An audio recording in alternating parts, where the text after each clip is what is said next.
예레미야 50장 1절로 10절 우리 한 절씩 교독을 하겠습니다. 여호와께서 선지자 예레미야에게 바벨론과 갈대아 사람의 땅에 대하여 하신 말씀이라. 너희는 나라들 가운데 전파하라. 공포하라. 깃발을 세우라. 숨김이 없이 공포하여 이르라. 바벨론이 함락되고 벨이 수치를 당하며 모로닥이 부스러지며 그 신상들은 수치를 당하며 우상들은 부스러진다 하라. 이는 한 나라가 북쪽에서 나와서 그를 쳐서 그 땅으로 황폐하게 하여 그 가운데 사는 자가 없게 할 것임이라. 사람이라 짐승이 다 도망할 것임이니라. 여호와의 말씀이니라.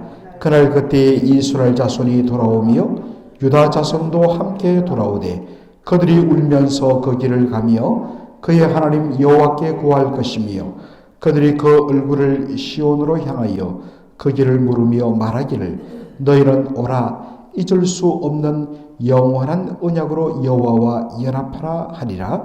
내 백성은 잃어버린 양떼로다. 그 목자들이 그들을 곁길로 가게 하며 산으로 돌이키게 하였으므로 그들이 산에서 언덕으로 돌아다니며 쉴 곳을 잊었도다. 그들을 만나는 자들은 그를 삼키며 그의 대적은 말하기를 그들이 여호와 곧 의로운 조수시며 그의 조상들의 소망이신 여호와께 범죄하였음인즉 우리는 무죄하다 하였나니라. 너희는 바벨론 가운데서 도망하라. 갈대아 사람의 땅에서 나오라. 양떼에 앞서가는 수염소같이 하라.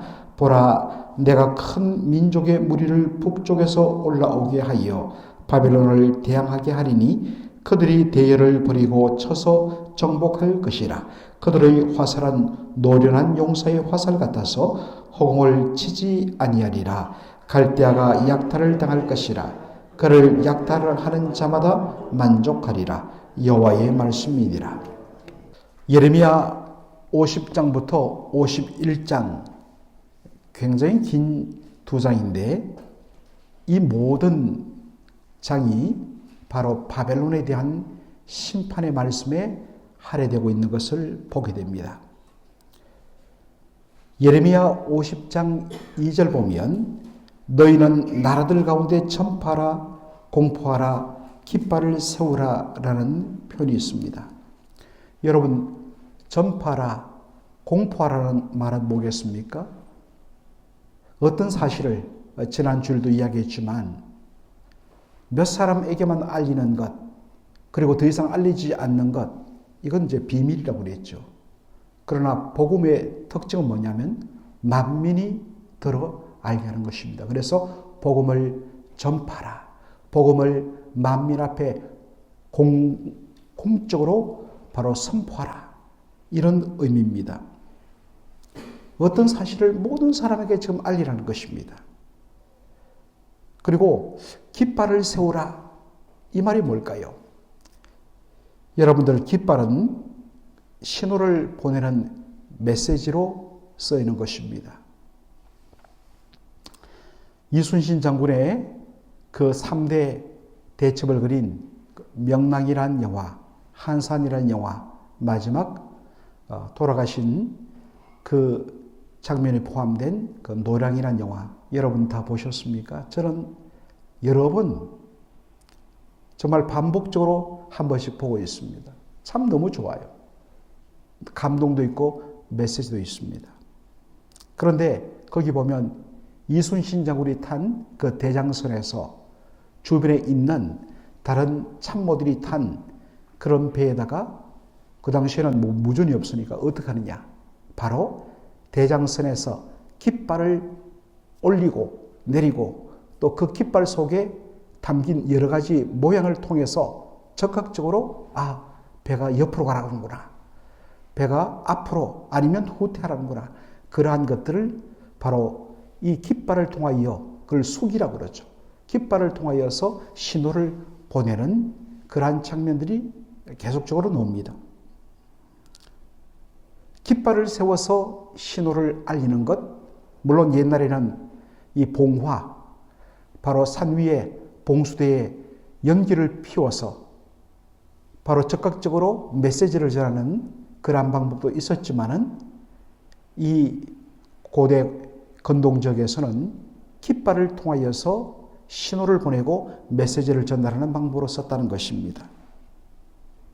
저 멀리서도 깃발이 탁 위로 올라가고 그 깃발의 그 그림을 보고서 무슨 지금 뜻이 우리에게 전해지고 있구나 하는 것을 간파한다는 것입니다.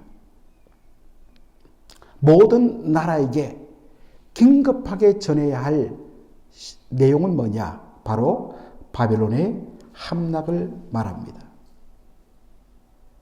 바벨론의 함락을 달리 표현한 것이 벨이 수치를 당하며 모로닥이 부스러지며 라는 표현을 씁니다. 벨은 바벨론 말로 주라는 뜻입니다.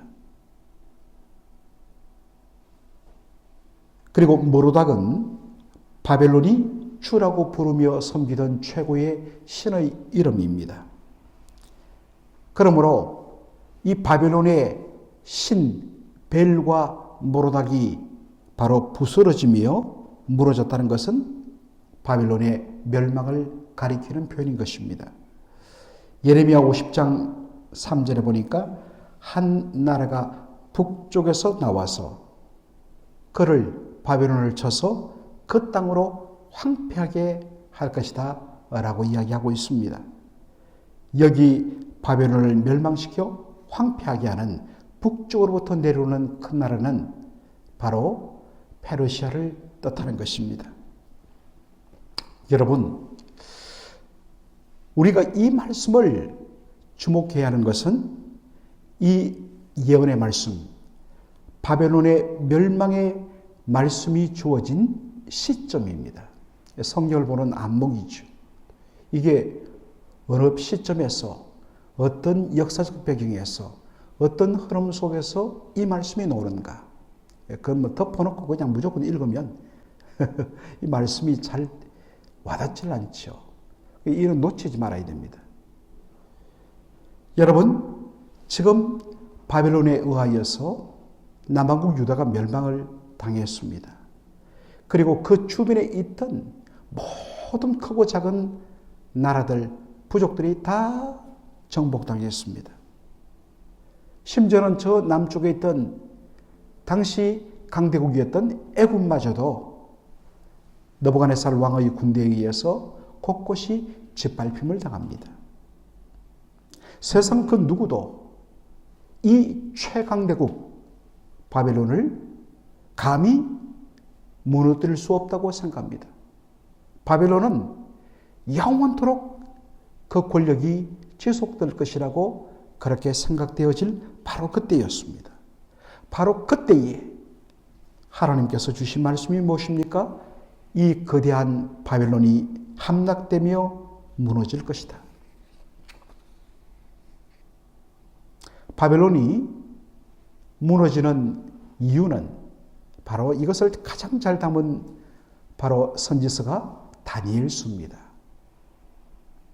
예전에 막 팬데믹이 그칠 바로 그 시점에 바로 이 자리에서 토요일 새벽 끝마치면 우리가 다니엘서를 12권에 걸쳐서 공부했던 장로님 기억나시죠? 같이 그때 공부 열심히 했는데. 그 다니엘서를 보면 다니엘서에 반복되는, 우리는 다니엘서 보면 뭐 다니엘의 결심, 다니엘의 기도, 그런 어떤 스토리 중심으로 사자굴에서 나온 다니엘, 이런 쪽으로 나오는데 사실 그것을 관통하는 메시지는 뭐냐? 바벨론이 자신의 강대함을 믿고 스스로 높아져 교만했다는 것입니다. 그 교만이 하늘을 찌르면서 하나님을 두려워하지 않습니다. 바로 그때 하나님께서 이 세상의 모든 흥망성쇠가 하늘의 하나님이신 여호와 하나님께 있음을 보여주기 위해서 바로 느부갓네살을 낮추는 그러한 장면이 반복됩니다. 그리고 그것이 완전히 드러난 것이 바벨론의 멸망이었습니다. 바벨론의 멸망은 북쪽으로부터 내려온 나라, 곧 페르시아, 새롭게 일어난 페르시아의 고레스 왕에 의해서 BC 539년에 이루어집니다. 10월 달에 이루어집니다. 그리고 그 바벨론을 멸망시킨 고레스 왕이 그 다음에인 BC 538년에 바로 칙령을 발표하죠. 포로로 끌려온 모든 유다 백성들은 그들의 고향으로 돌아가도 좋고, 그리고 그곳으로 도착하면 예루살렘에 무너진 여호와의 성전을 재건하라 라는 칙령이었습니다. 바로 이것을 담고 있는 내용이 예레미야 50장 4절의 말씀입니다. 그날 그때에 이스라엘 자손이 돌아오며 유다 자손도 함께 돌아오되 그들이 울면서 그 길을 가며 그의 하나님 여호와께 구할 것이며 라고 되어 있습니다. 그때는 고레스 왕의 칙령이 선포되던 BC 538년일 것입니다. 그때 포로로 끌려가서 온 사방에 흩어졌던 백성들이 다 함께 돌아옵니다. 주목할 것은 돌아오는 그들이 취하는 자세입니다. 울면서 그 길을 가며 그의 하나님께 구할 것이라고 되어 있습니다. 고향으로 돌아올 때에 기쁨으로 환호하면서 신나게 돌아오는 것이 아니라 그들이 울며 여호와께 구하며 돌아온다.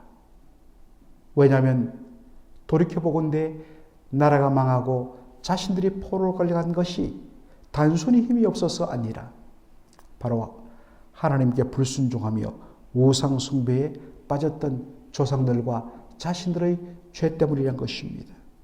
그래서 울면서 회개하며 돌아오는 것입니다. 하나님을 구한다였습니다. 하나님을 구한다는 것은 하나님의 뜻을 구하면서 하나님의 다스림에 순종하는 진짜 하나님 백성 되기를 원한다라는 표현인 것입니다. 그러면서 그들이 한 말에 주목하시기 바랍니다. 50장 5절 보십시다. 그들이 그 얼굴을 시온으로 향하여 그 길을 물으며 말하기를 너희는 오라. 잊을 수 없는 영원한 언약으로 여호와와 연합하라 하리라. 잊혀질 수 없는 영원한 언약이란 무엇입니까? 여러분들 하나님께서 출애굽때로부터 바로 제2의 출애굽인 바벨론 포로의 귀환까지 구약 성경 내용을 관통하는 끊임없는 영원한 언약은 나는 너희의 하나님이 되며 너희는 내 백성, 하나님의 백성이 되리라는 것입니다. 그리고 하나님은 그들의 하나님 되시기 위하여 반드시 그들을 책임지시고 돌보시며 그들을 한 번도 버린 적 없으신다는 내용입니다. 이제 그 하나님의 영원한 언약이 이루어졌습니다. 범죄하고 하나님을 불순종하며 그렇게 그 결과로 심판받아 더 이상 하나님의 백성이라고 부를 수가 없었던 그들을 향하여 하나님은 아직도 너희는 내 사랑이요 나는 단 한 번도 너를 잊어본 적 없다. 그리고 하나님은 말씀하신 대로 바로 그들을 다시 그들의 고향 땅으로 돌아오게 하시면서 여전히 그들의 하나님 되시는 모습을 보여줍니다. 이제는 바로 이스라엘 백성들이 하나님께 대하여 반응해야 할 때입니다. 그것은 그들이 여호와 하나님과 연합하는 것입니다. 여호와 하나님과 연합한다. 여러분 연합이란 게 뭐겠습니까? 둘이 하나 되는 것이 연합입니다. 문자적인 의미는 바로 하나님께 자신을 묶어버리는 것입니다. 하나님과 자신을 이렇게 밧줄로 꽁꽁 묶음으로 말미암아 다시는 떨어지지 않는 것입니다. 여러분들 우리가 2인 삼각 경기 이게 이게 2인 삼각 두 사람이 각이란 것은 다리 각입니다. 두 사람인데 다리는 몇 개요? 3개. 왜 3개였습니까? 두 다리를 안쪽 다리를 끈으로 묶고 두 사람이 바로 호각이 불면 결승점을 향해서 달리는 것. 이게 2인 삼각 아니겠습니까? 여러분들 함께 묶여 있습니다. 그러므로 제대로 가려면 뭡니까? 같은 방향을 향해서 호흡을 맞추며 함께 가는 것입니다. 한 사람이 나가는데 한 사람이 좀 숨 고른다고 서 있으면 넘어지게 되어 있습니다. 한 사람은 앞으로 가려고 하는데 한 사람은 옆으로 가면 역시 넘어지게 되어 있습니다. 그러므로 함께 묶여 있다는 것은 바로 함께 가는 것입니다. 하나님이 가시는 방향으로 나도 가고 하나님이 멈추시면 나도 머무는 것. 이것이 바로 여호와와 연합하는 것입니다. 사랑하는 성도 여러분, 진짜 우리가 하나님의 백성으로 반응하는 삶은 무엇입니까?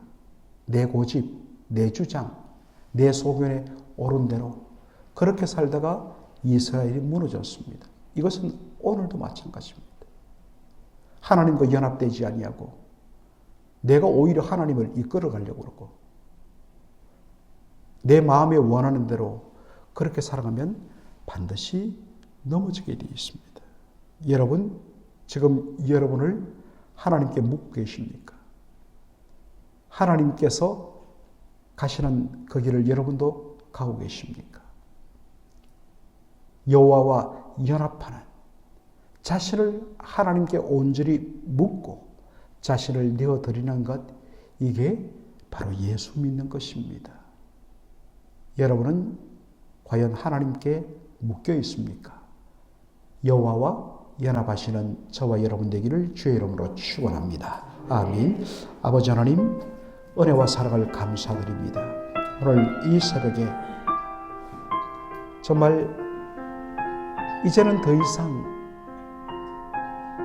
그 누구도 바벨론을 넘볼 수 없는 정말 권력의 최절정의 순간에 하나님께서 예레미야를 통하여서 주신 말씀, 바벨론의 심판과 멸망의 말씀을 살펴보았습니다.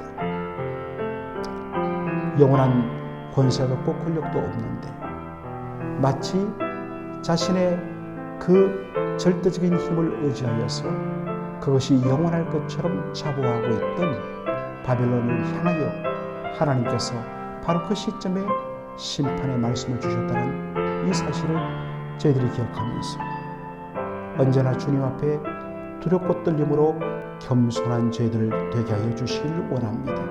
아버지 하나님, 하나님께서는 단 한 번도 이스라엘 백성들에게 그들의 하나님 되어주심을 포기한 적 없고 약속하신 그 언약 그대로 그들을 다시 돌이키시며 그들의 하나님 되어주시겠다고 그렇게 말씀하시고 그것을 실행하셨습니다. 이제는 이스라엘 백성들이 하나님의 백성으로 하나님께 반응해야 할 차례가 왔음을 오늘 말씀을 통하여 보여주셨습니다. 그것은 그들이 여호와께 연합하는 삶입니다. 자신을 하나님께 내어드리고 하나님께 자신의 모든 것을 묶어버리고 그래서 여호와 하나님과 연합하며 하나님께서 가시는 길을 나도 가고 하나님이 멈추시면 나도 멈추고 하나님이 싫어하시면 나도 싫어하는 철두철미하게 하나님과 함께 동행하며 그래서 하나님의 백성을 사는 삶, 이것이 진정한 회복의 삶을 저희들 말씀을 통하여 배웠습니다. 아버지 하나님, 과연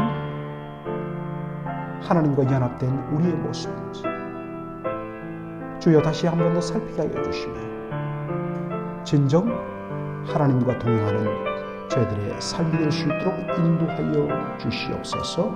예수님의 이름으로 기도하옵나이다. 아멘.